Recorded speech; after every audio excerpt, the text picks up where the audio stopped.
Hi, St. Peter's. Coming to you from my office this afternoon. It's Thursday, the 30th, April 30th. Boy, time flies when you're sitting around. Um, Today I typed up a little article for our postings email that's going out that addresses protocol that we're working on to help move us back toward corporate worship. There's still going to be some time that we're out of the church, and there's a lot of factors that are contributing to the way that we need to reintroduce worship. And so I want to just touch base on some of those. We're in an interesting position, different from other congregations in the Episcopal Church as well as congregations locally, because we're worshiping in our parish hall. So our occupancy rates and things like that differ based on our parish hall versus the church nave. Of course, we're out of the church nave because of the remediation work that we're doing. So the factors of where we're located, where we're going to be worshiping, what type of worship will we continue with morning prayer, and how soon we'll be able to go back to taking Holy Communion corporately. All of those factors are at play right now. We're also very conscious of wanting to be sensitive to our folks who are immune compromised, folks who are just needing a little bit of extra health support, and how that impacts their ability to come back and worship. So those are a lot of the factors that we're trying to consider. All of these are guided by the diocesan and civic leadership that are giving us rubrics, essentially rules to and guidelines to follow in order to come back and worship in a way that helps to lessen our likeliness of transmitting diseases. And so balancing all those things, we still don't have a date, but we're working on the protocol so that when we have time, when we're able to come back, we'll actually have a plan ready to put in place. It'll include things like reserving, holding back on whether or not we take communion right away. That's a factor that we're considering. We're talking about spacing in the church, spacing out in the church. And by that, I don't mean spacing out, ooh, crazy.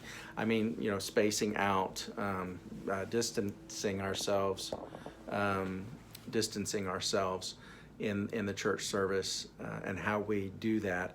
We're thinking about ideas about perhaps adding an intermediate service so that we can comply with our occupancy rules so that not everyone is in the church at the same time. That has factors about how do we divide those services up and at what time. So there's a lot of things that we're doing in order to make a protocol, and once we put that together, I'm talking with Deacon Carroll, the wardens, and other ministry leaders so that we can make those things happen. And once we have that protocol, we'll share it with you. And then once the right criteria open up that allow us to worship corporately, then we'll put that protocol in place. You're going to see other churches that are not hierarchical like ours. I think you're going to see them open up a little more quickly. That's their prerogative. They can do that. We do live in a free society, but we believe that we need to be cautious and more thoughtful because we have a type of worship that engages more.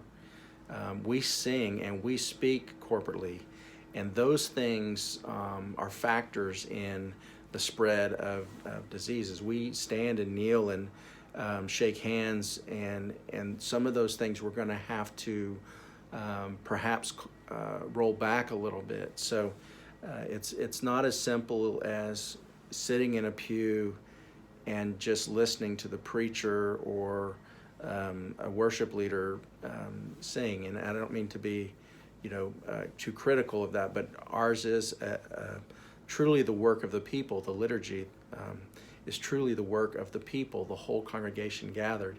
So those are some of the factors that contribute to why our situation is complex. that really is all I have to say today. But I really miss you all, and look forward to seeing you soon.